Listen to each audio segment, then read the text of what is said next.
Dr. Jones stood at the front of the lecture hall, his posture rigid, his eyes scanning the rows of students. Pens scratched against paper in a rhythmic, restless chorus.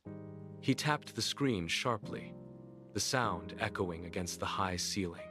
This patient arrived with severe chest pain. The symptoms are classic, yet the history is complex. It is a puzzle that demands more than rote memorization.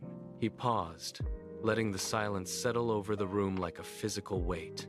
The hum of the projector became the only constant sound. He turned, his gaze sweeping across the third row before locking onto a single point. "What could be the cause, Sophia?" The room went still. The scratching of pens ceased instantly. Every head in the lecture hall pivoted toward the third row. Sophia sat upright, her focus fixed entirely on the glowing image on the screen. She did not move. She simply stared, and the silence in the hall stretched. 10 seconds. A student in the back row shifted in his seat, the plastic chair creaking loudly, a sharp intrusion that drew a dozen annoyed glances. She did not look at her peers. She did not blink. Her focus remained locked on the grayscale anatomy. The air felt stagnant, heavy with the weight of 200 expectant eyes. Dr. Jones raised an eyebrow, his gaze lingering on her face, his posture motionless. He did not prompt her again. He simply waited, his own silence acting as a catalyst for the mounting pressure. 20 seconds.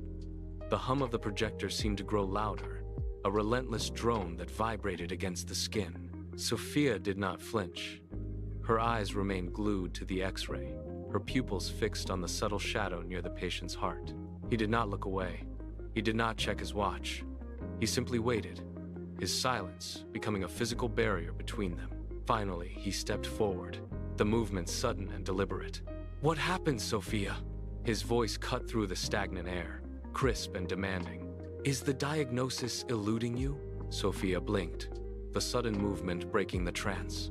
Her focus snapped back to him, her posture shifting from rigid stillness to alert readiness. "I am still thinking of the causes, Dr. Jones." Dr. Jones nodded, his expression shifting from expectation to a subtle, knowing smile.